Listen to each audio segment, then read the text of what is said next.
Welcome back to the Controversy Corner, boils and ghouls. In this series, we examine feuds, frauds, lawsuits, and other unsavory events I feel deserve a closer look. I originally started looking into Shocker toys because of an episode I'd done about Rob Schraub's magnum opus, Scud the Disposable Assassin, almost 2 years ago. As an enormous fan, I happened to mention the Scud action figure from Shocker Toys in the video, and that reminded me how much I'd always wanted one. A cursory glance at eBay quickly reminded me why I didn't have one though. Disheartened and frustrated, I couldn't fathom why the prices on the Scud figures were so astronomical. While rare Scud Max merchandise certainly command a premium when it comes to certain stuff, the Shocker Toys regularly fetch 3 figures, and that got me wondering. There had to be a story behind why the toys were so expensive, and as it turned out, my hunch was right. Initially, when I started looking, I couldn't find much of any information about the toys or the mysterious company that had produced them. It was like Shocker Toys had never actually existed, as I would quickly discover there were a number of reasons for this, as well as uncover one of the most complex and intriguing series of scams ever carried out in the comics industry that I've ever heard of. Follow me now down the rabbit's hole of Shocker Toys, more specifically the company's founder, former president, and CEO, Geoff Beckett Jr., who's at the center of an alleged decades-long con preying on unsuspecting comic book artists, creators, and consumers alike in this expanded and updated tale of twisted tawdry and industry trivia, a little video documentary I like to call Shocker Toys, A Monument to Failure. Remember, if you enjoy these videos, hit that like button, think about getting in the comment section below and letting me know, share these videos with your friends, and if you really enjoy what you see, make sure you Hulk smash that subscribe button. If you feel like you're in a position to help the channel grow, think about using the links in the description below to sign up for my Patreon page. For as little as $5 a month, you get access to tons of exclusive posts and content like uncut interviews, and you can even get your name in the credits. If you want to support the channel but Patreon is not your thing, have no fear. After 2 years of fighting, you can finally sign up for membership right here on YouTube. Just hit the little join button and select the tier and perks that fit you best. You can also make donations towards specific goals or just hit the channel using the Ko-Fi link in the description below. And if that's not enough, you can even pick up your very own JerkComic shirts like the ones you see on the screen. But now, let's get into it.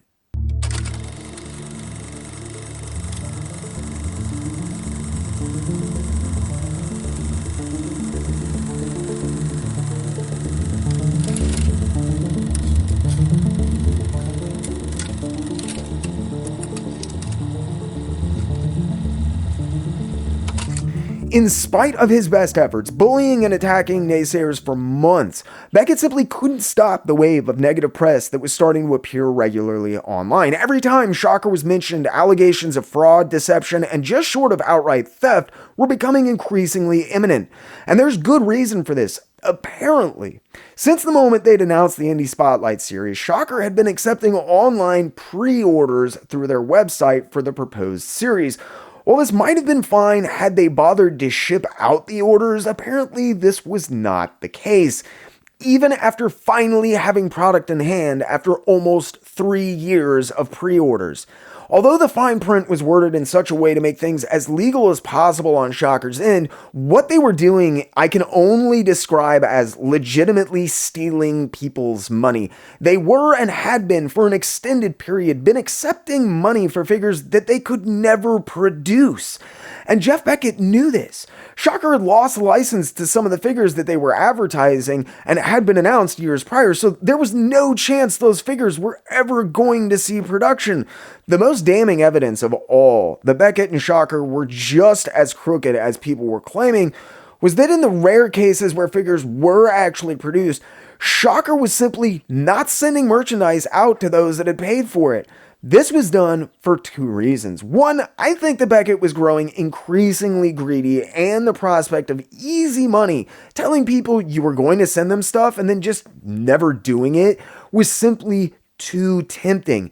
Second, the quantities were limited for a lot of these figures. If Beckett kept them, he could lug them around to any number of places, sell them himself, and simply pocket the cash without anyone being the wiser. It's highly likely he wasn't reporting his profits to any number of people, including his business partners, the creatives who had licensed him their characters for the figures, as well as the poor souls who had been foolhardy enough to support Beckett and his dream of making, quote, good toys with their hard-earned dollar. This pre-order scheme was extremely successful, and if nothing else, a man of habit. Over the years, it became Beckett's modus operandi. As time went on, he would continue to refine and perfect the scheme, and eventually it would become one of Beckett's only sources of income from Shocker, as well as probably the sole reason he managed to stay in the game as long as he did. On Shocker's website, Beckett could add a small addendum to the purchase you were being charged up front for and delay the shipment as long as he wanted. In most cases, Beckett would continue to come up with excuses as to why he didn't have the product you had paid him for until he simply wore you down and you gave up and stopped asking about it. It was just enough money to be profitable and just little enough per item that most people didn't consider it worth their time to pursue. With money coming in while not being required to actually have or send out any product, Shocker Toys and allegedly Geoff Beckett Jr. specifically, as he was running the company by most of his own accounts from this period, were making a decent enough living at this point. And if paying for a product that's not been produced yet sounds stupid to some of you, it was basically implied that Shocker could and would use the money as starter capital to create new designs or pay for the production of toys to sell with your pre-order. Kind of like a really shady Kickstarter. As it turned out, Beckett doesn't appear to have been using any of the money for any of these purposes, but we'll talk about that here in a second. All things considered, especially with the way that Beckett portrayed himself and his company, it was a pretty heinous scheme that preyed in particular on people who were foolish enough to actually want to support a small independent toy company rather than corporate conglomerates. The very people that Beckett claimed he was creating the toy line for, in fact. Beckett had spoken early and often about wanting to make good, solid toys for fans that would support his dream, and the idea that you didn't need Toy Biz or Mattel behind you to make that happen. It was his go-to diatribe. I heard and saw this repeated over and over again in interviews by Beckett, and this couldn't have done anything but fan the flames of dissent that were beginning to conflagrate against Shocker Toys and Geoff Beckett Jr. As tempers flared and the internet lashed out with increasing animosity, throngs of people allegedly wronged by Beckett and Shocker Toys began to organize and mobilize against the company in a big way. Some were simply people who wanted the toys that they had paid for and were determined enough to hound Beckett until he relented. Others were people who felt personally used. They had been suckered into trying to support Shocker Toys with their hard-earned money, and many of them even tried to defend Beckett and Shocker Toys in the early days to their dissenters. Probably most importantly, though, there were artists and creators that were beginning to come forward to confirm stories about Shocker Toys and Geoff Beckett Jr. and the more than cavalier attitude the company took in regards to licenses and compensation for said licenses. While he'd been crying about it for years, for the first time there really was beginning to be a unified front that wanted nothing more than to see Shocker Toys go down in flames. It was entirely Geoff Beckett's own doing, though. As the situation grew more untenable, Beckett continued to try and expand Shocker Toys to no avail. Inevitably, every time there was some sort of movement or attempt to grow the company, more stories about Beckett and Shocker's alleged misdeeds would come to light. Beckett was growing increasingly unhappy with the limited scope of his operations, but facing large-scale backlash from questionable business tactics that reached back nearly as far as the company's history, it should be very obvious things were about to get ugly for Geoff Beckett and Shocker Toys. I mean, really, really ugly.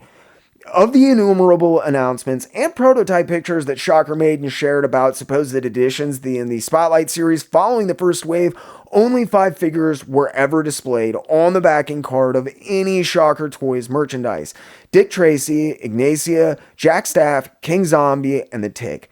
Of these 5 figures, only Dick Tracy, Jack Staff, and the Tick would ever actually produce, and the Jack Staff figure was never even officially offered for sale. The Tick would prove to be a pivotal turning point in this story for a few reasons, though. As I mentioned, while Shocker never managed to release more than a handful of characters, they did release a number of variants for several of the figures that they did manage to get out. One of these, the mucus tick variant, was commissioned by a private company called Idle Hands and is one of the more well-known and infamous stories involving Shocker toys. This semi-translucent green version of the tick was the same mold and design as the previously announced tick figure. Shocker had shown off a basically finished prototype more than a year before. The mold was done, the design was finalized, there should have been no problems with production on the mucus tick. Literally, the only thing that was different was the color of the plastic being used. Unsurprisingly, it didn't take things long to go completely sideways with Idle Hands and mucus tick figure though.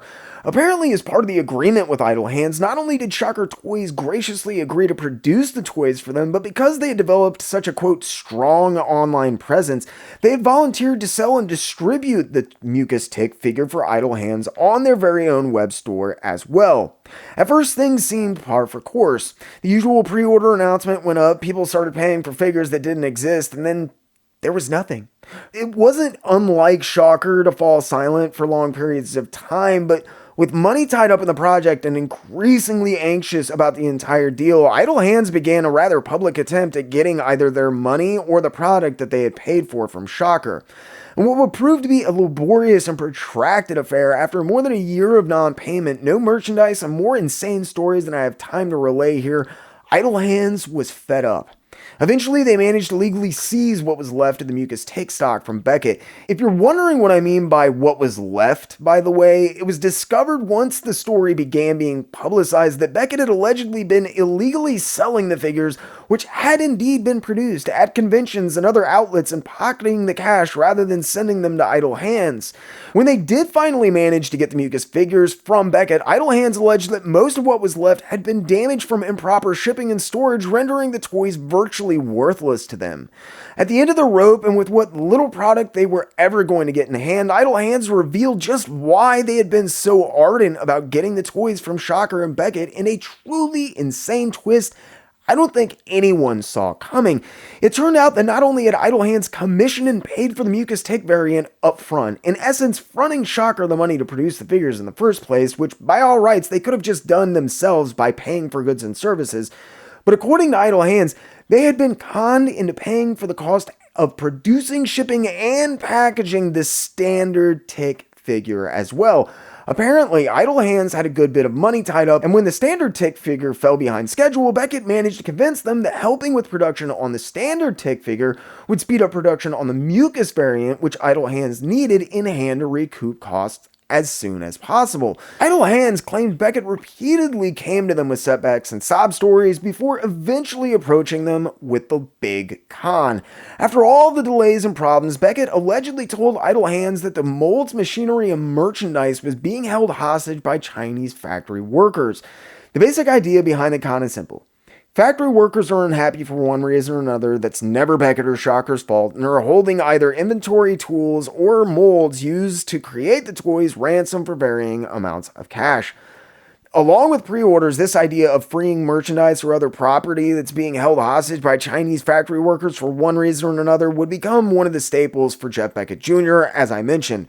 While he had already allegedly been playing them for years, he was now working to perfect these long cons into an exact science with each passing deal. Allegedly, that is, of course.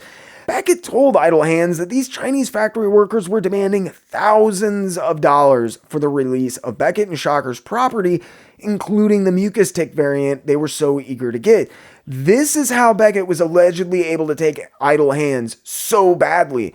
While this was the very same story that Beckett had been feeding people since day one as an excuse for why he couldn't get toys out on the market and how the entire world seemed set against him, Idle Hands were obviously unaware of this and fell prey to one of the oldest tricks in Beckett's book.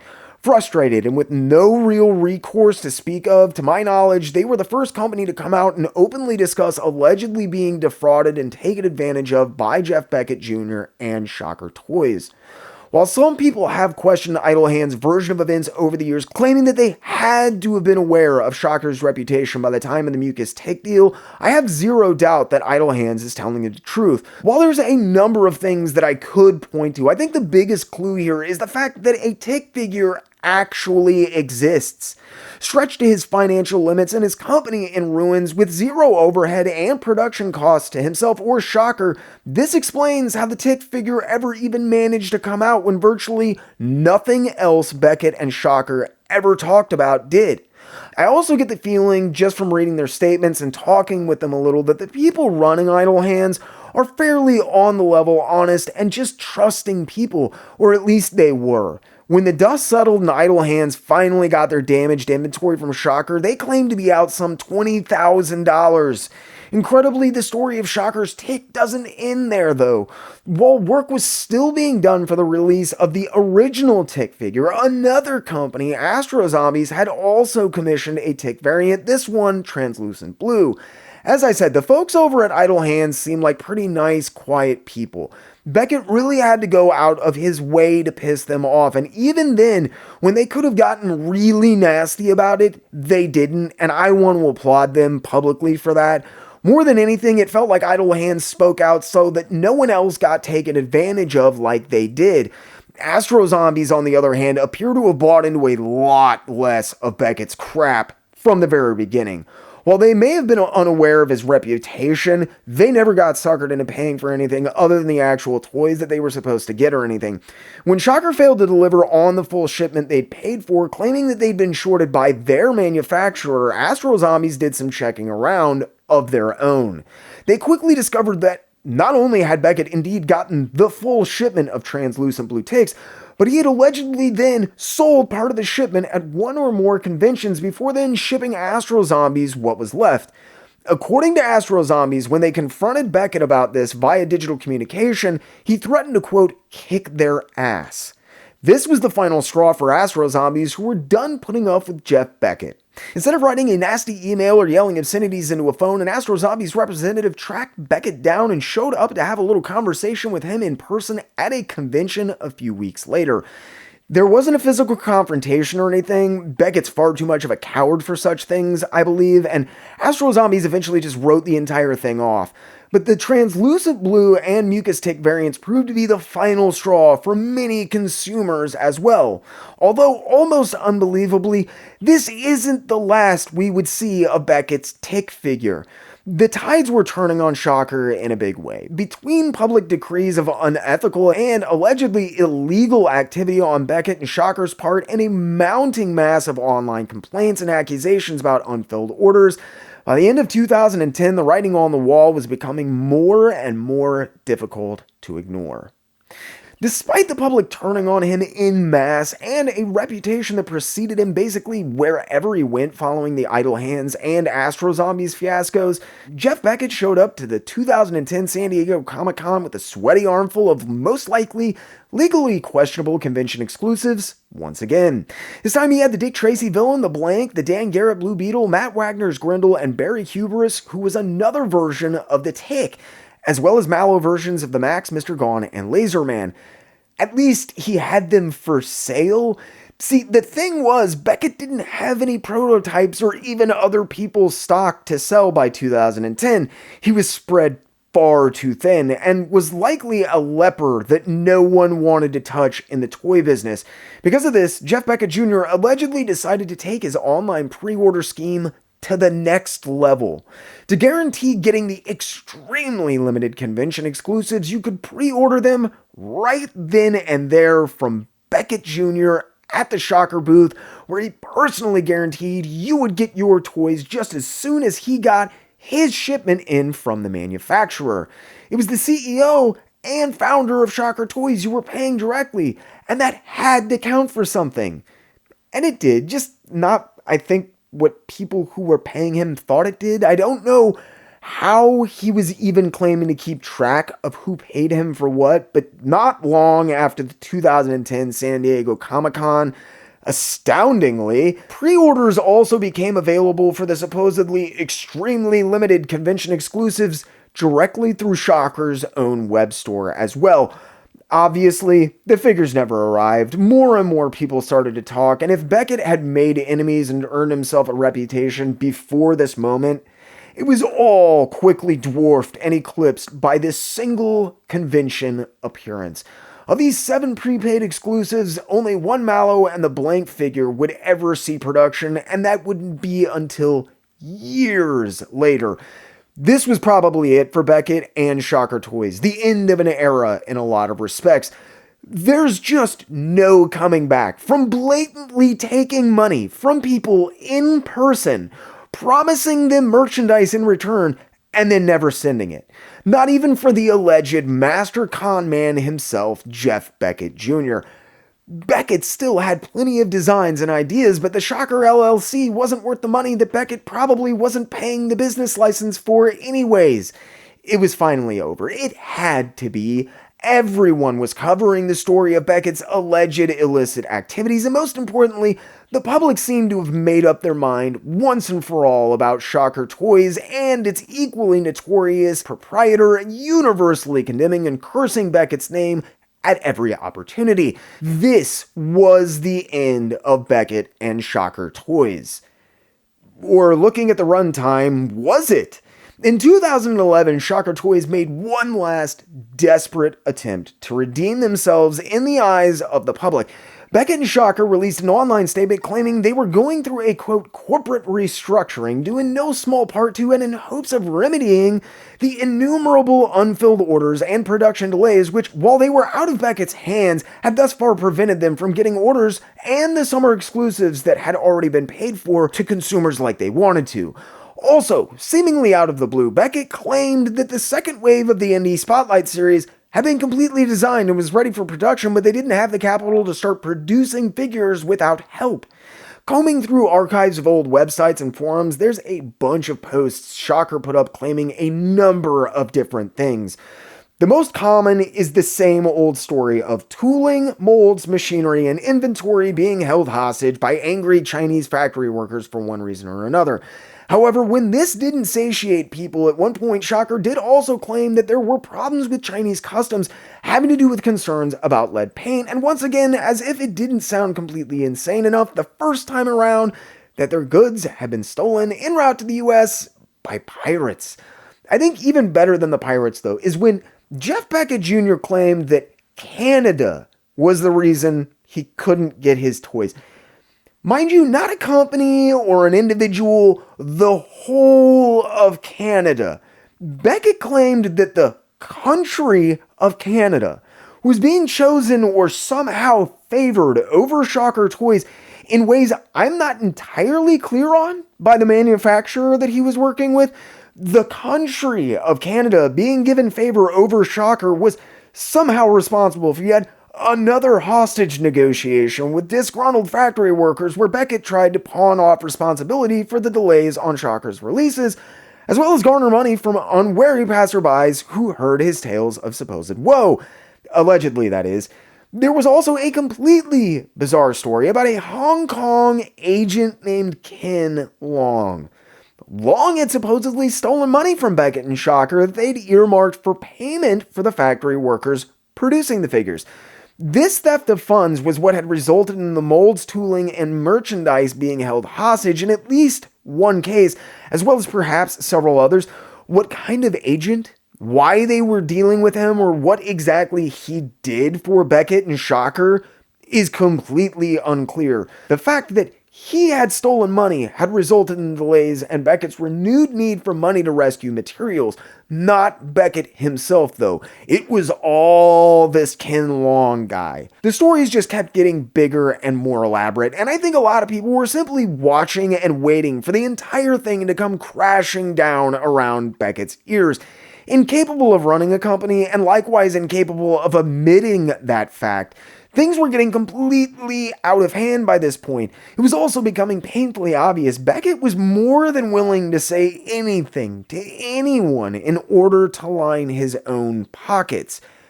Allegedly, that is, of course.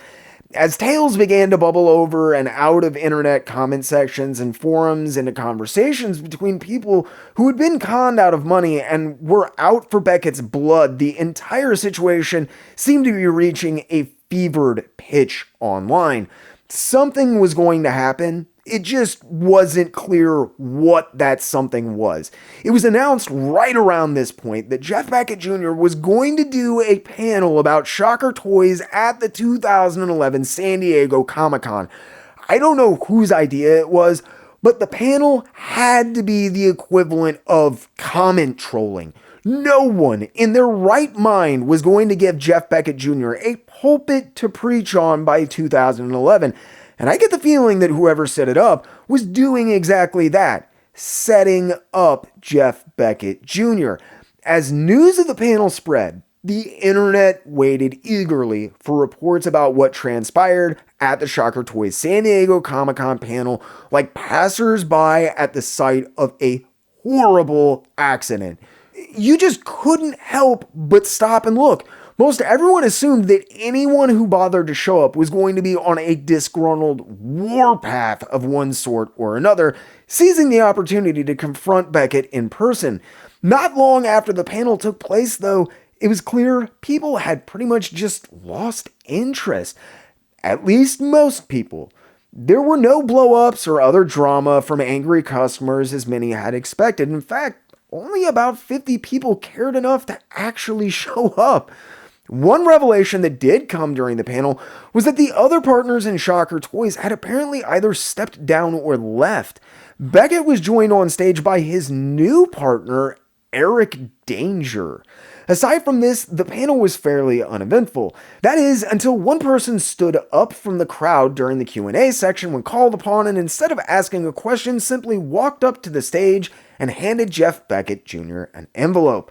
Apparently, Geoff Beckett Jr. had just been served with papers for a lawsuit during the panel for his own company. What were the details of that suit, you might ask? Well, like many things having to do with Shocker Toys, while people were eager to discuss the lawsuit happening, details are hard to come by. Honestly, people just didn't care anymore. No one was genuinely interested in the suit or Geoff Beckett for that matter. He was completely washed up, just like his company. They might have wanted their toys, but most people were resigned to the fact that that simply wasn't going to happen. As far as details go, the only first-hand description of the lawsuit I was able to find was actually from the lawyer, Jim McQuarrie, who served Beckett on stage. In a Facebook post, he stated, quote, "Got the pleasure of serving court papers on a guy who thinks paying his artists is optional in the middle of his panel at Comic-Con.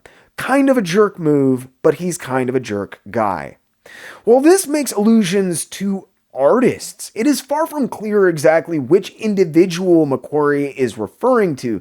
The most widespread and plausible statements that I saw were from a man named Tony Robles. Robles worked for Shocker just prior to and on materials for sale at this Comic-Con, and in a blog post from May of that year, Robles plainly states, quote, "Jeff is now trying to negotiate and insulting my work in an attempt to be a big shot. I will probably end up taking legal action if he refuses to pay the total that is owed, and I am confident that a judge will see my emails, screenshots, and texts and reach a just verdict. I don't want to do this, but with a track record like Jeff, I don't feel like anyone else should be screwed over by him, and I for one will not be another one that is." Shocker allegedly wasn't even bothering to pay the artist who did all of the art for their figures and designed them. I personally believe Tony Robles is the man responsible for the lawsuit, although it could just as easily have been any one of the incalculable people Shocker was working with whom they'd conveniently forgotten to pay or failed to deliver promised merchandise to. I know of at least two fairly outspoken creators who claim they were never paid or in any way compensated for the usage of their creator-owned characters, and this suit could just as easily have been concerning one of those or a host of other situations I'm sure that we don't even know about. My question is, does it really matter? With the reveal that Shocker wasn't even bothering to pay the guy designing their toys for them, it was obvious that no one was getting paid by or even at Shocker, other than Geoff Beckett, that is. As I said before, despite Beckett's claims at several points to the contrary, there had previously been partners helping him attempt to run Shocker. Apparently, these partners, who I'm not even going to mention by name, as I honestly get the feeling they had no idea what was going on, had wised up and left. Surprisingly, however, Beckett wasn't facing the lawsuit alone. With his former partner's absence, and more likely the lack of their funding, Beckett had been forced to seek out a new partner. While he had managed to sucker people into Shocker several years prior, Geoff Beckett's reputation preceded him just about anywhere he went by 2011. So when he did find a new partner, they were far from an unsuspecting doe-eyed victim as his first had been. In fact, this new partner was somehow even more notorious than Geoff Beckett, specifically for not paying people. That might seem hard to believe, but fantastically, it is not. Enter wannabe actor and all-around great guy, Eric Danger. Danger has a list of allegations against him a mile long, but I couldn't find much of anything where he was actually taken to task. Unsurprisingly, along with a host of other unsavory claims, including assaulting his girlfriend, these allegations also include various types of scams. One of the most notorious claims about Eric Danger was that he had faked a heart attack to get out of paying a band that had performed at an event he had organized and put on. It was like a match made in heaven. At least kind of. Honestly, if Danger had come along a few years earlier, the world might have been their oyster. Those days were long gone by the time he joined Beckett in operation as Shocker Toys, though. While most people could smell them coming from a mile away and the partnership wouldn't last long, Danger fit well with Beckett and his business practices from the start almost instinctually. Danger spent a lot of years hobnobbing with a bunch of would-be and washed-up celebrities. Unfortunately for Danger, try as he might, he was never quite successful in parlaying this fact into much of anything money-wise, at least above board. Once you start doing a little digging, you quickly discover incidents like the Mad Max 40th anniversary crowdfunding campaign where Danger was taking, just wait for it, online pre-orders for items that would never be produced, as well as the whole Warriors reunion thing that I'm just not going to get into here. Most bizarre of all to me, Danger at one point purchased and then attempted to scam people into helping him restore one of the screen-used General Lee cars from the Dukes of Hazzard. While Danger was obviously of a like mind and did seem to help divert attention from Beckett, in addition to lending aid with the mounting money and legal problems that threatened to undo the company, 2011 would ultimately prove to be the year that destroyed Shocker Toys. While details were never released by either party, the partnership between Danger and Beckett dissolved before the end of the year, and with it the last bit of dying capital that Shocker had at their disposal. There was no money left in the banks. People weren't paying for online pre-orders through Shocker's web store like they once had, and Beckett didn't even have any unlicensed or prototypes to hawk for easy money. Finally, after more than 5 years of some of the most immoral behavior from a company I have ever heard of, including some explicitly illegal activities, the walls were finally closing in around Geoff Beckett Jr. and Shocker Toys. There would be no bailouts, no media attention, no ardent fans coming to their rescue this time. Shocker was done once and for all by the end of the year. Don't worry though, Shocker Toys might have been dead and gone, but Geoff Beckett Jr. wasn't, and he was not about to give up on his dream of producing good quality action figures for fans. Throughout 2012, things got more and more strange, though I don't think anyone could have predicted what was going to happen next.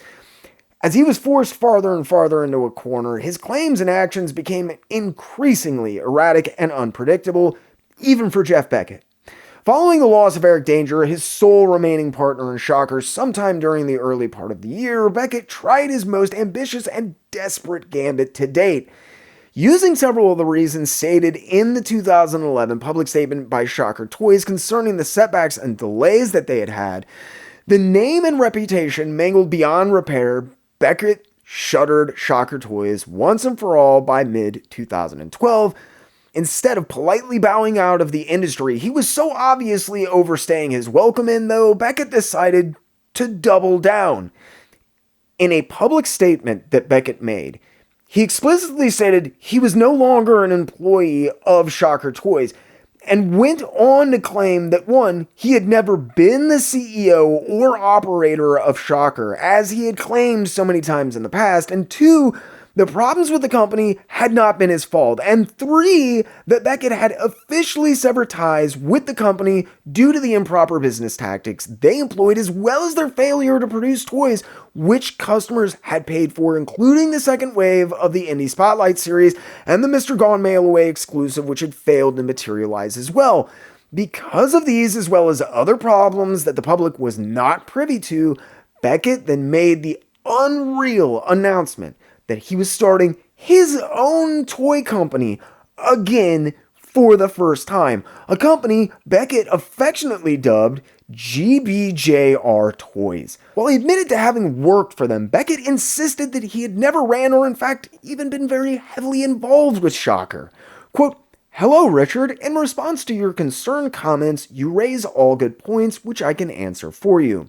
Number 1, this project on Kickstarter is about the products that were brought by GBJR Toys and has nothing to do with Shocker Toys, LLP, or its original partners.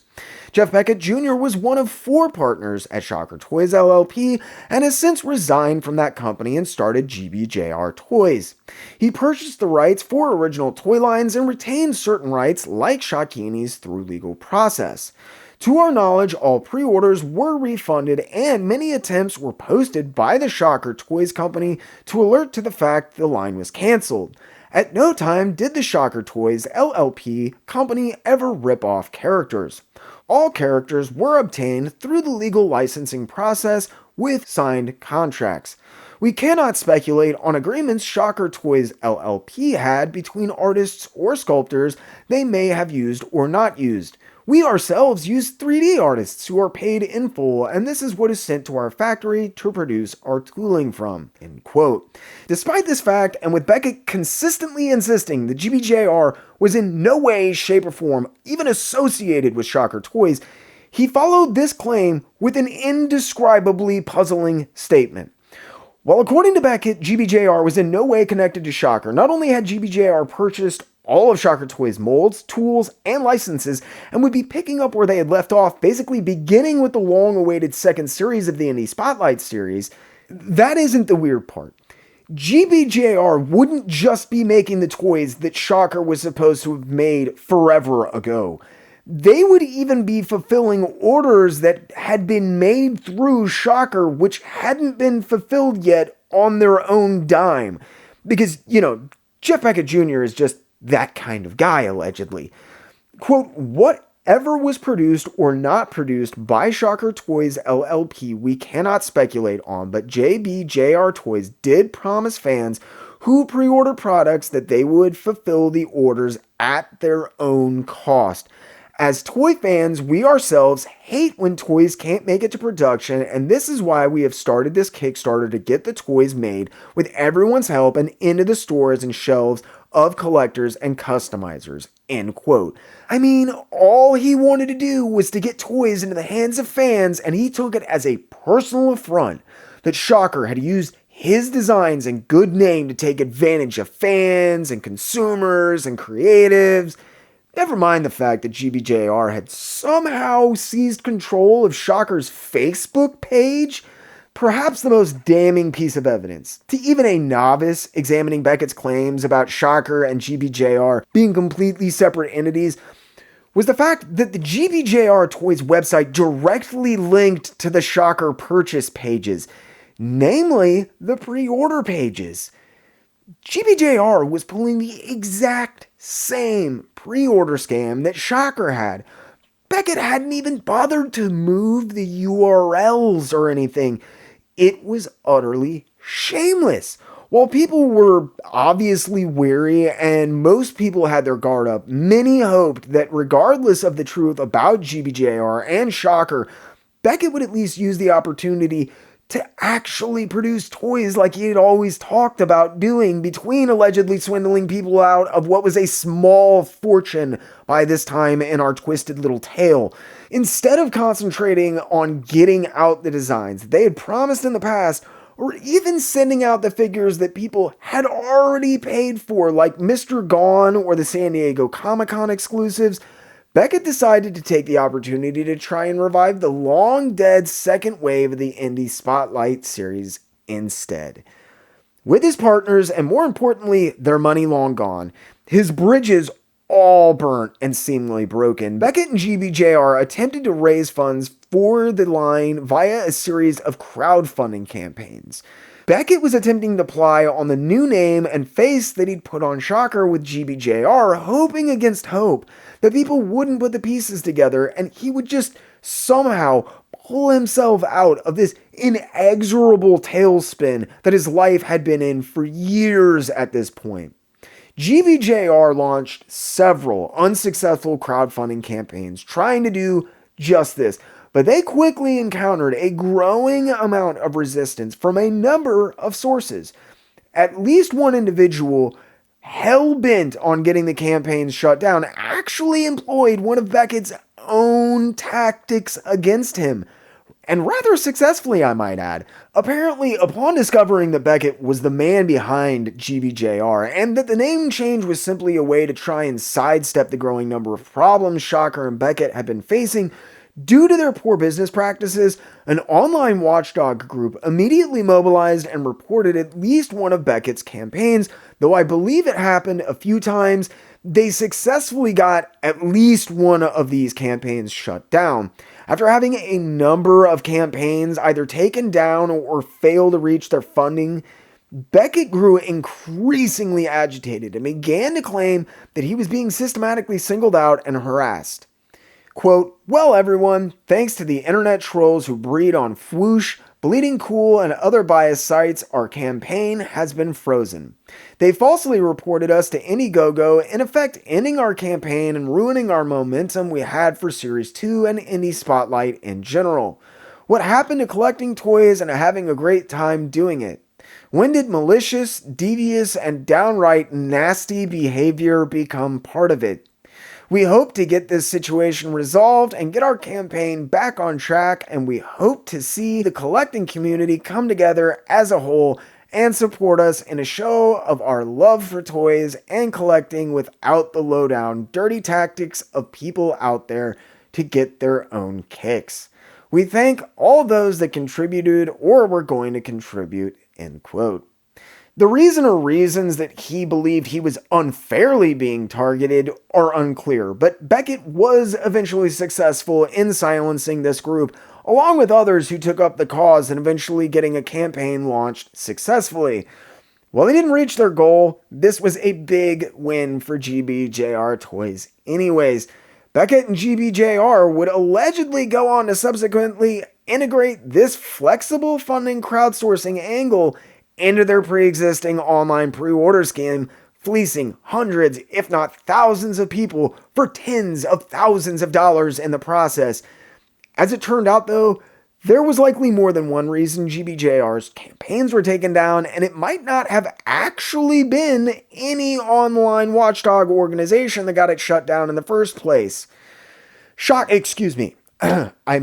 GBJR Toys, of course, ran into problems with licensing once more in 2013 while running their crowdfunding campaign attempting to resurrect the long-dead Indie Spotlight series and produce the second wave of the line.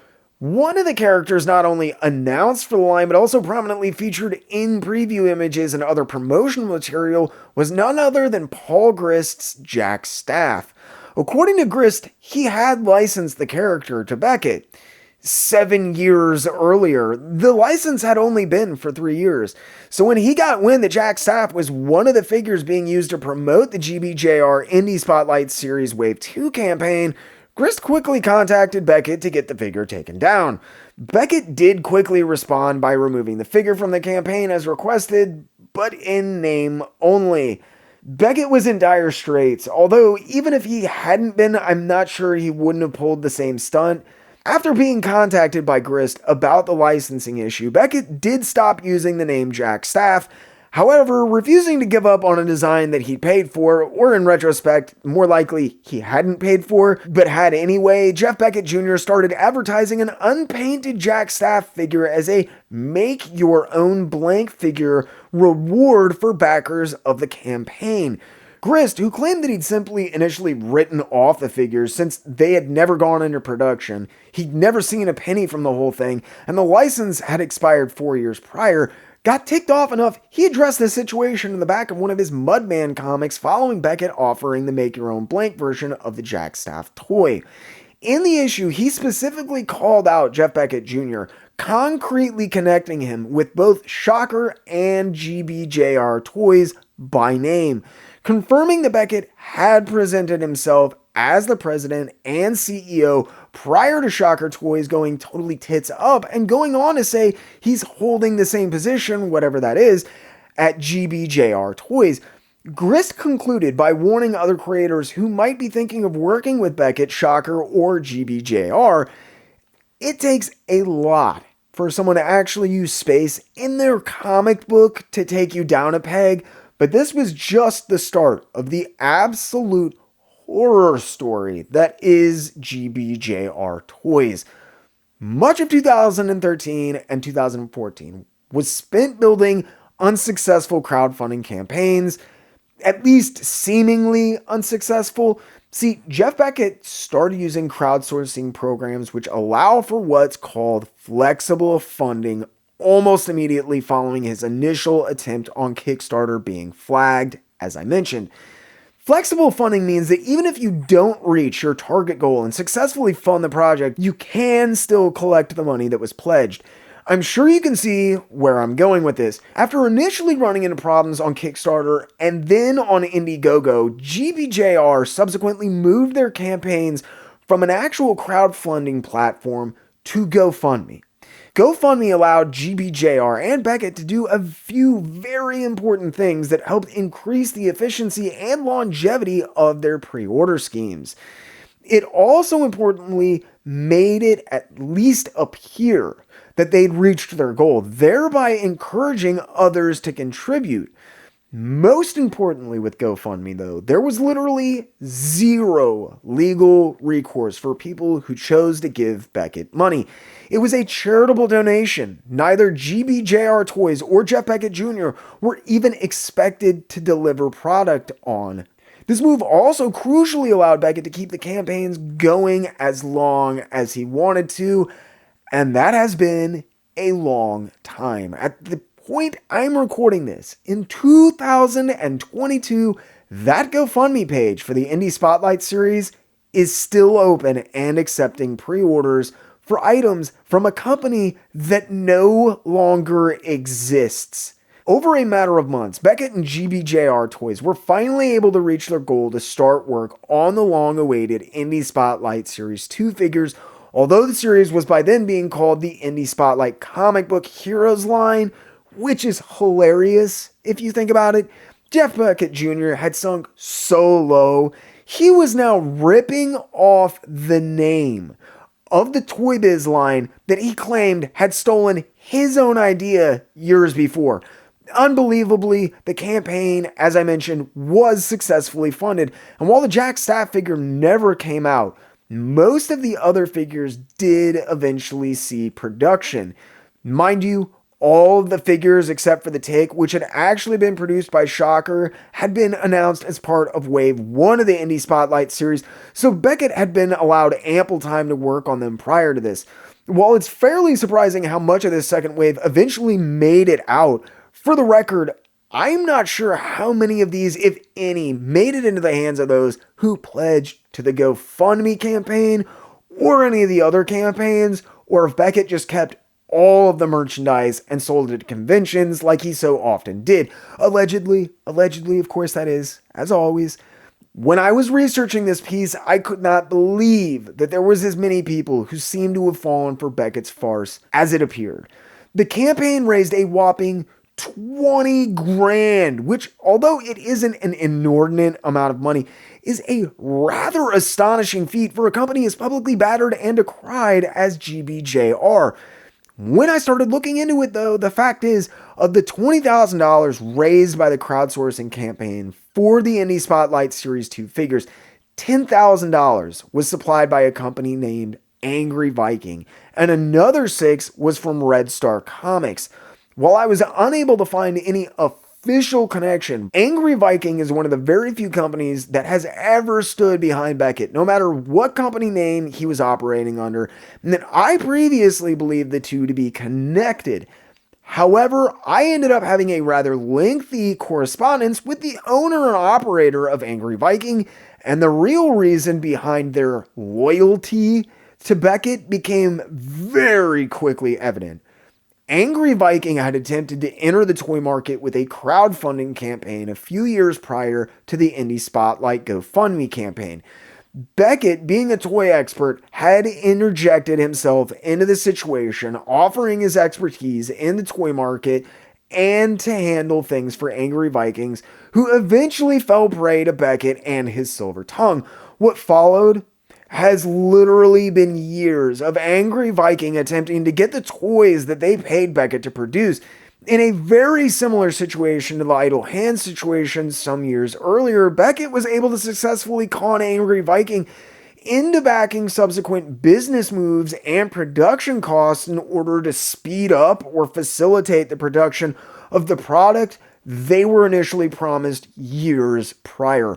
Angry Viking was torn apart for not delivering the toys and have spent the intervening years trying so hard to put the pieces back together, while also holding out hope they'll eventually see what they paid Beckett for. As GBJR quickly went out of business in 2015 as well, though, this would seem to be a vain hope. As it stands today, I have no doubt that they'll never receive what they paid Geoff Beckett for. There's nothing alleged about that either. That is a cold, hard fact. Now, if things weren't confusing enough with company name changes and all types of allegations being tossed in every which direction, during the course of 2013, Geoff Beckett Jr. had also started a magazine and accompanying model agency, Poisonous Pinups, after becoming associated with a burlesque outfit operating out of Philadelphia. During this period, Geoff Beckett Jr. had begun dating one of the burlesque dancers, Jeff von Gore, which I believe is how he got hooked up with the troupe in the first place, and began operating under an alias. It's unclear whether he was attempting to use it as a moniker in an attempted modeling career, as Beckett was listed as a model on their official site under the name, or for some other reason, but Beckett began using the alias Jeffrey von Gore in 2013, further confusing any attempt at chronicling what he was up to. Beckett, or Von Gore as he was calling himself, also allegedly ripped off James Marsters, the guy who played Spike in the Buffy the Vampire Slayer TV show. Seeing as he was a toy maker turned model/modeling agent, one might wonder how the two even crossed paths, let alone how Beckett was able to con Marsters. Well, Marsters has a band called Ghost of the Robot.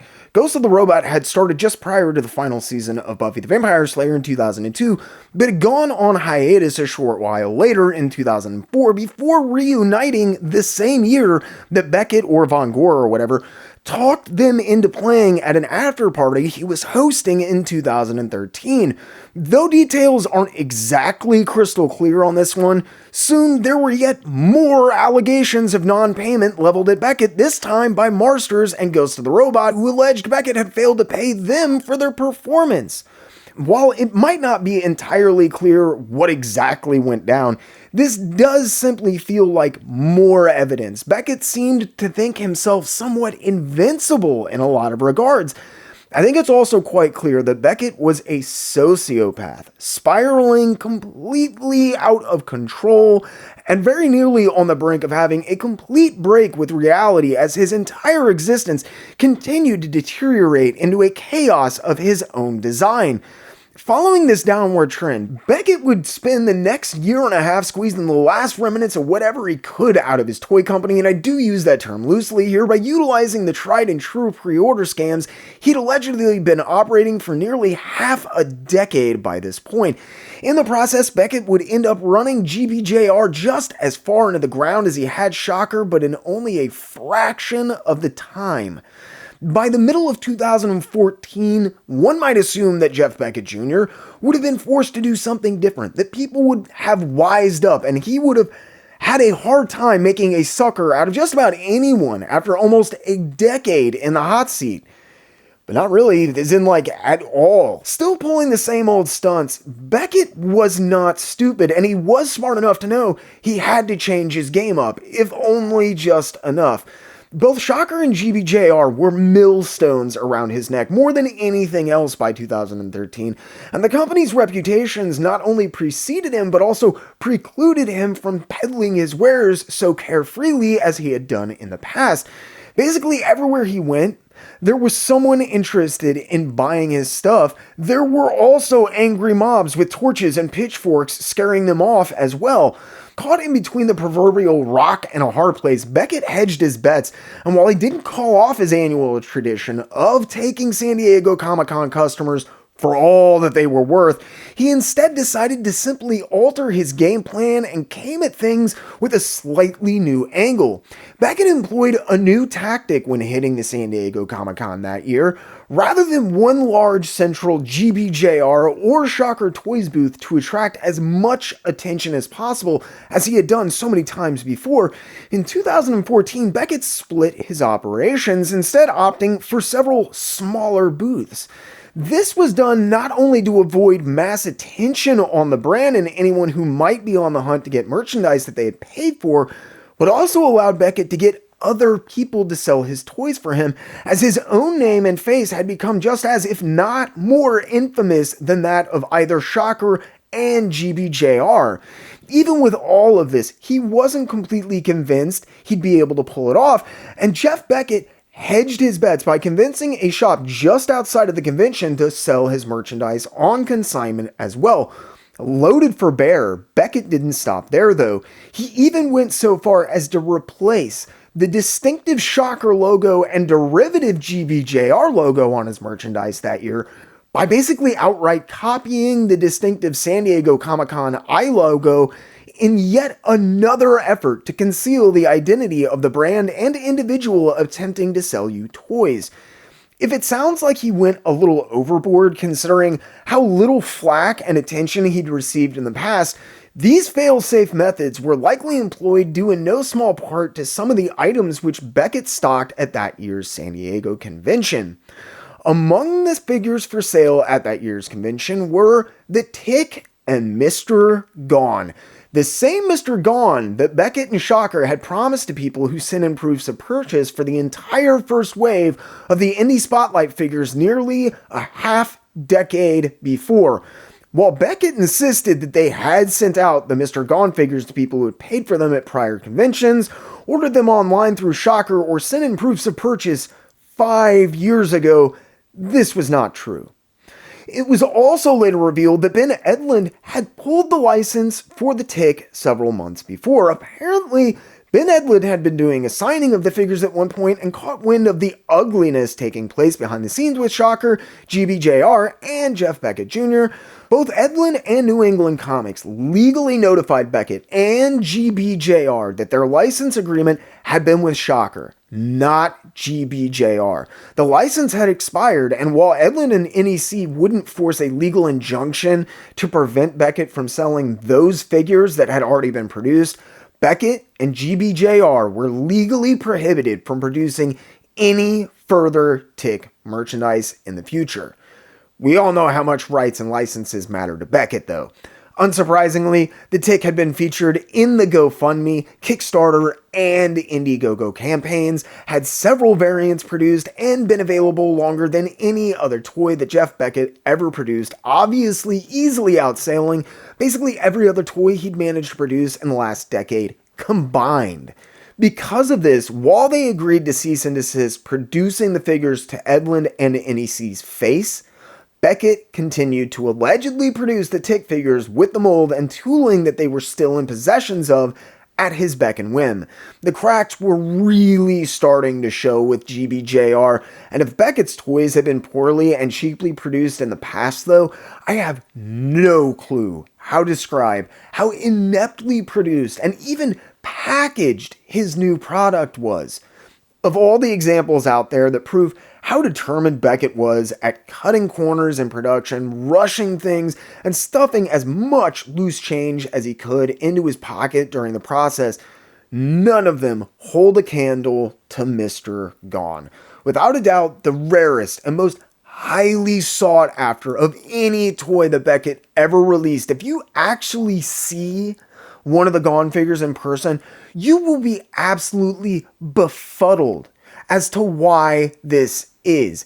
I get the figure is rare, like rarer than rare. I've only seen a half dozen examples in the 30 years I've been collecting, but Mr. Gone is an absolute joke and a train wreck of an action figure to look at. It's just a bunch of recycled parts from previous figures with an absolutely horrific looking mold for the head and a laughably bad cloak. I mean, if you can even call it that.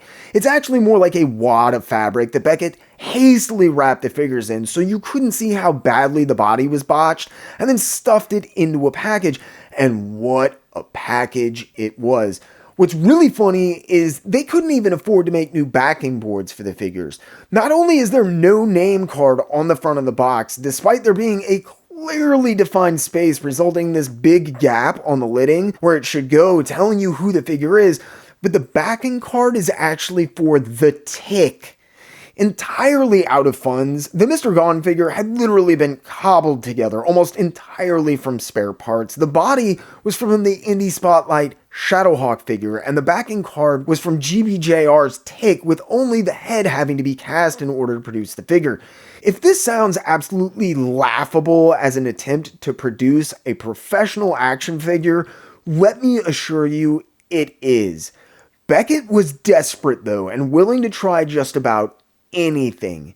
It was then he hit on an idea that might save the company.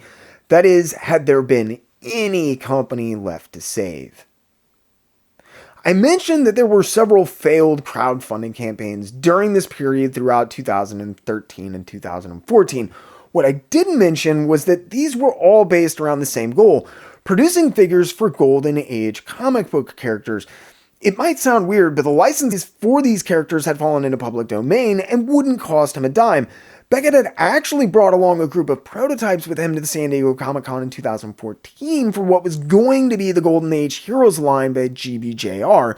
Consisting of 6 fully finished prototypes, Beckett just needed capital to go into production on the line and was busy trying to get investors while running his usual game at the convention that year. What's sad is I would really like to bag on Beckett here and talk about how crappy they were, but honestly, they looked pretty decent, especially for having been produced by a guy who at this point didn't even have the money to produce the cardboard name headers for his toys or pay the 3D designer that had been making his toys for him. They were obviously cheap, but there was something charming about the figures. They were pretty accurate, and had they been produced by another company, I probably would have broke down and bought several of them. Mind you, there's no way I would ever pay for them, even today, knowing the money would go to Beckett. But they do look good. The articulation was great, and I especially liked the Daredevil and Heap designs. The Arrow and Blue Beetle figures were pretty sad looking, but the Flash Gordon was passable, and the Black Terror, that figure looked great. I mean, by any standards, it looks good in my opinion. The same with the Heap and Daredevil. Because Beckett didn't have to pay out for the licenses, he was likely able to spend that money, or at least promise that money, to whoever designed these figures instead. Importantly, they all featured the patented Shocker-style articulation Beckett had designed while working on the first Indie Spotlight series. Remember that fact because it's going to be on the test later, boils and ghouls. There were a lot of people that wouldn't pay for the figures simply on principle, even though, had they been produced by anyone else, these people would have likely bought them in a heartbeat. While the Golden Age Heroes line managed to attract more attention than it probably should have been able to at this time, given how long Beckett had been at it, ultimately the line was too little too late. While the subject of some half-dozen failed crowdfunding campaigns, the last gasp of attention that Beckett ever managed to attract in the toy industry and actually looked like a solid line were they ever to enter the manufacturing phase, inevitably, as with all things associated with Geoff Beckett Jr., died in the water and was never produced. I might point out again, however, that all of the crowdfunding for this series was done with flexible funding. So while they didn't reach their goal and the toys never got produced, Beckett still allegedly made money off of the series despite never even having to produce a single figure. But it wasn't enough to sustain or satiate Beckett's needs and desires, though. Seemingly in a last, final effort to secure funds for the still unproduced Golden Age Heroes line in 2015, Geoff Beckett Jr. once again attempted the machine tooling scam via the previously successful crowdfunding method. And by successful, I mean Geoff Beckett being able to take your money and not have to do much of anything else, allegedly. Claiming that all of Shocker and GBJR's tooling was being held hostage this entire time, Beckett set to work weaving a tale of woe to pull at the heartstrings of unsuspecting toy collectors once more. This time, though, rather than the thousands of sympathy dollars he was no doubt expecting, the campaign earned Geoff Beckett Jr. a whopping $125 before he realized there was simply no one left to scam. He quietly shut down the campaign, and it finally appeared Beckett had dug himself a deep enough hole that he would disappear into it forever. But this is Geoff Beckett we're talking about here. Plus, this isn't the end of the video, so what the hell could he have possibly done next, you ask? Well, despite a hasty retreat into the shadows for one reason or another, it seems that Geoff Beckett Jr. simply can't or won't get out of the toy industry. For a few months, everything was all quiet on the Western Front. Geoff Beckett Jr. hadn't really been heard or seen since his final attempt at the factory workers' hostage negotiation scam, and he had so heinously damaged his reputation and that of any company he was associated with that there simply wasn't anyone willing or dumb enough to deal with Geoff Beckett anymore. With no money, no company, and no toys, he should have been done. He should have been exiled from the industry for good. Heck, if half the stories about him are true, by this point, he should have been in jail. And for his part, Beckett was done in the toy industry, at least as a face and a name piece. He was so toxic that if he even mentioned association with something, he would be seriously damaging any chances at success that it might have had rather than lending a helping hand. And Beckett knew it. This wouldn't stop him from pulling strings behind the scenes, though. Beckett might not be able to publicly run a toy company anymore, but that has not stopped him from simply puppeteering someone else. Enter another small upstart toy company, Creative Comics and Collectibles. Creative Comics and Collectibles began sometime in 2016, though both the date of their founding and the spelling of Collectibles in their name seems to differ depending on what you're reading about the company and when it was written and who it was written by.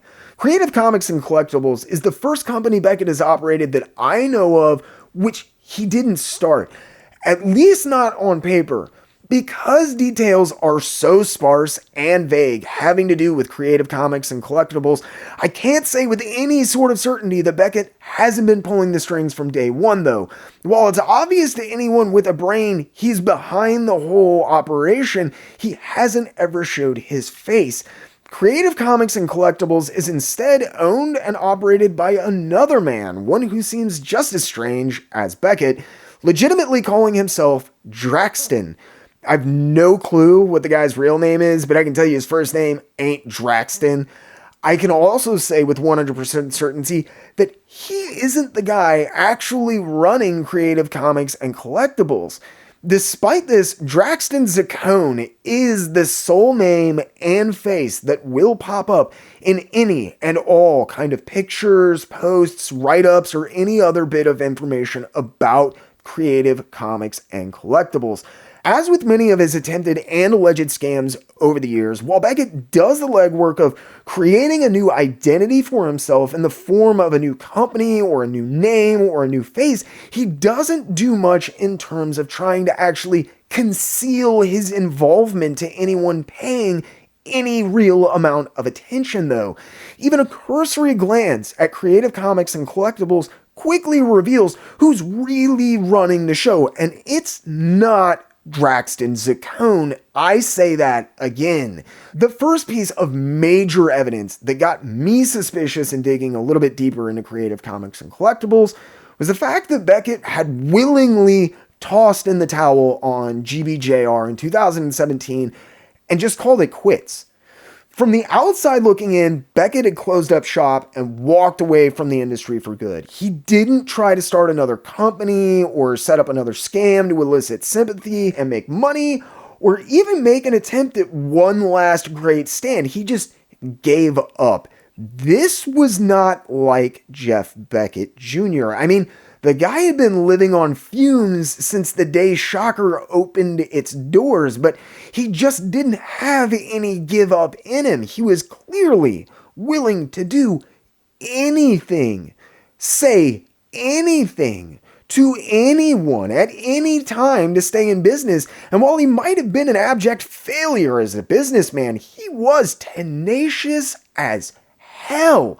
Most people would have known they were beat and just stayed down long before this, but not Geoff Beckett Jr. He just kept coming like Arnold Schwarzenegger in The Terminator. Every time you thought the guy was down for the count, he'd just get back up and start all over again. The statement from GBJR exhibited none of these traits and was rather openly defeatist. Again, not one of Beckett's many well-pronounced attributes to this point. In the announcement, Beckett simply said he was exiting the industry and GBJR would no longer be producing toys.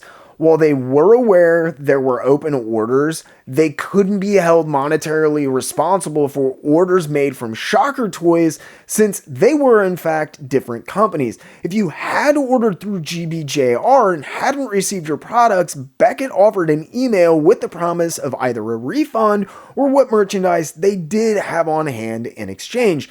If you hadn't guessed, while a lot of people sent emails, only the most tenacious and lucky few ever got anything out of it, and this was all just more smoke and mirrors though.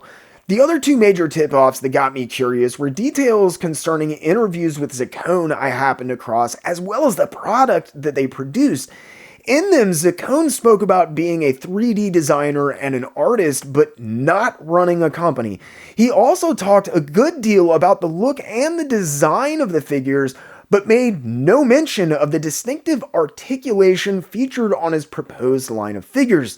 The very same articulation that Beckett had come up with and bragged about for the first wave of the Indie Spotlight series so many years before. In fact, if you look, there are thus far 2 licensed figures that Creative Comics and Collectibles has offered. One of them happens to be the exact same Blue Beetle that was featured in GBJR's proposed Golden Heroes line and showed up as a finished prototype shortly before the company totally imploded. If this weren't enough, if you managed to dig up any interviews with Geoff Beckett Jr., they're basically indistinguishable from one another. Beckett just says the same crap over and over. Like if he just says it enough, somehow it will be true. Chief among these repeated ideas is that Beckett just wants to make good toys without all the red tape behind the multi-million-dollar company. In every single interview I read or saw with Zaccone, he basically repeats Beckett's earliest sentiments almost word for word. I'd like to think Zaccone is just an unknowing pawn in this massive chess game that Geoff Beckett Jr. has allegedly been playing for more than a decade.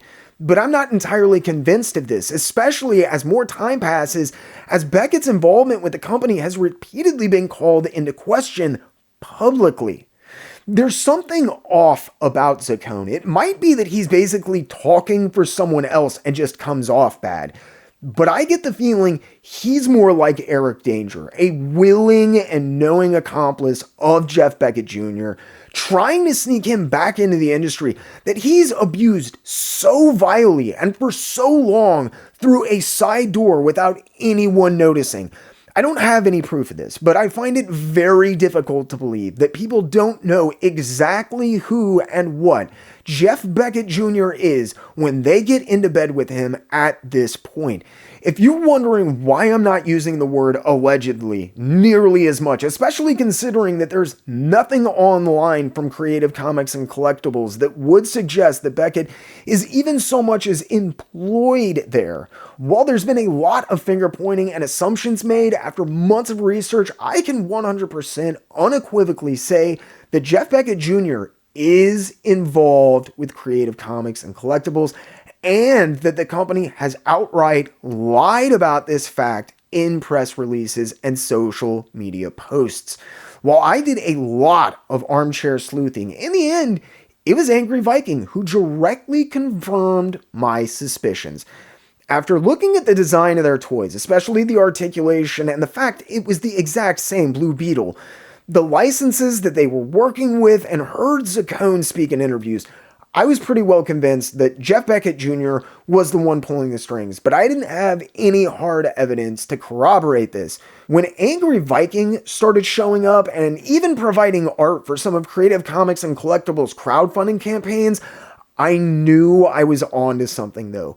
Before long, I wasn't the only one making the connection, and Creative Comics and Collectibles issued an explicit public statement to clarify Beckett was not the guy behind the company, before then basically going out of their way to mention not only Shocker, but GBJR toys as well, and then distance themselves as far as they could from those companies without actually addressing anything in the question of substance or any of the concerns that people had. I knew it had to be Beckett. There's simply too much evidence pointing in that direction. When I asked point blank, as they were the only people I knew of that had remained in constant contact with Beckett, Angry Viking straight up told me they were still dealing with Beckett via Creative Comics and Collectibles. This was still in an attempt to get the toys that Beckett has owed them for years at this point, and Beckett was promising that Creative Comics and Collectibles would be making those toys for Angry Viking. This means that not only is Geoff Beckett still in the toy industry, but he's still running a company. Once I learned this, I knew it wouldn't be long before he was up to his old tricks again, and sadly, I believe I was right. When I started researching this article in early 2020, Creative Comics and Collectibles was offering online pre-orders in the same vein and fashion as Shocker and GBJR on their web store. I didn't have money to waste to test my theory, but when I emailed them to ask if I would be charged up front or when the figures were in hand and shipping, I received a reply that if it wasn't from Geoff Beckett, it was from the best Geoff Beckett impersonator ever. See, I've read a lot of stuff that he's written during the 2 years I've been researching this.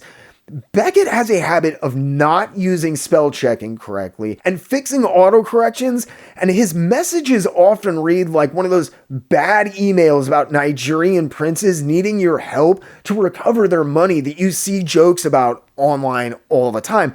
The message I got back was absolutely terribly worded, but from what I can understand, it did say that I wouldn't be charged until the figures released.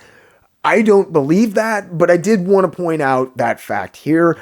I should also mention that was in March of 2020, and Creative Comics and Collectibles didn't manage to actually get out any toys until February of 2022. I don't know why you would have a pre-order section on your site for something that's 2 years out for any legitimate reason. That's impossible to keep track of.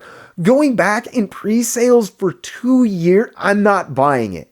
I haven't seen the same type of outcry about people not receiving products and goods as I have with Beckett's companies in the past, but I think that might largely be due to the fact that there aren't people willing to give him money up front anymore.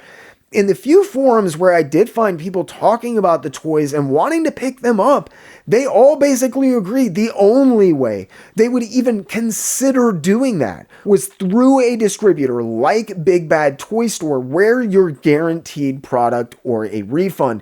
Even the fact that they did manage to get toys out doesn't assuage many people's fears that Beckett's just going to do the same thing that he always allegedly has, or that he's somehow already successfully doing it right now in a way we haven't even conceived of or caught on to yet.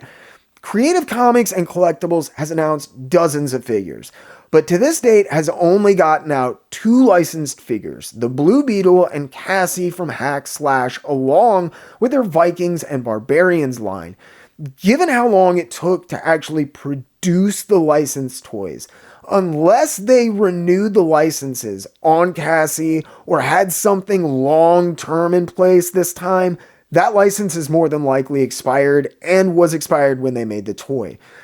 And the mold for Cassie's head is the absolute stuff of nightmare fuel, just reeking of low production values and poor craftsmanship.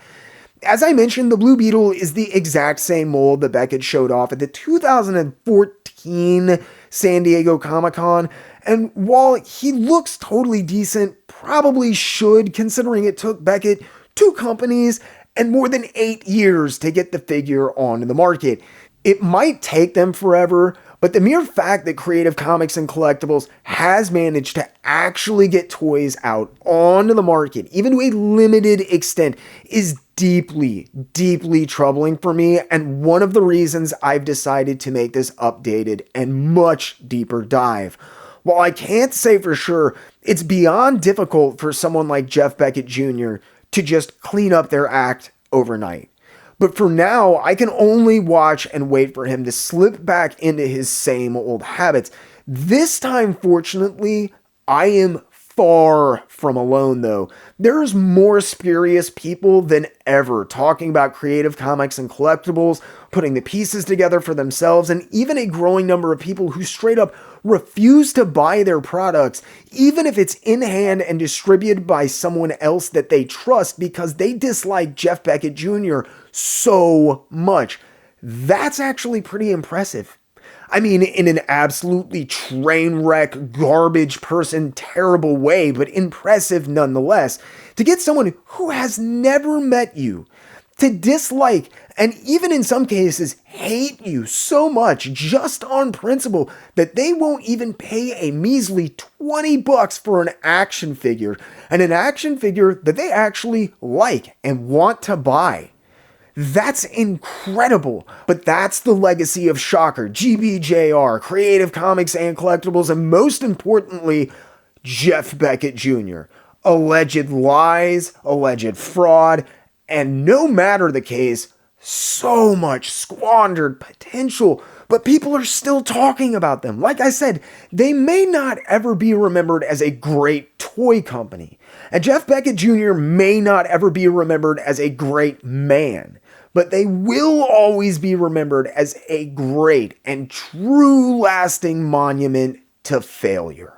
Thanks so much for sticking with me. I hope you all enjoyed, maybe even learned something. If you did enjoy what you saw, hit that like button. Think about getting in the comments section below and letting me know. Share these videos with your friends, and if you really enjoyed what you saw, make sure you hog smash that subscribe button. If you do that, make sure you ding the little notification bell so you never miss another video or premiere again. If you feel like you're in a position to help the channel grow, think about using the links in the description below to sign up for my Patreon page. For as little as $3 a month, you get access to tons of behind the scenes posts, exclusive content like uncut interviews, and you can even get your name in the credits. If Patreon is not your thing, but you still want to support the channel, have no fear. After 2 years of fighting with YouTube, I can finally offer membership right here on YouTube. Just click the little join button and make sure to select the tier and perks that fit you best. You can also make one-time donations towards specific goals or just tip the channel using the Ko-Fi link in the description below as well.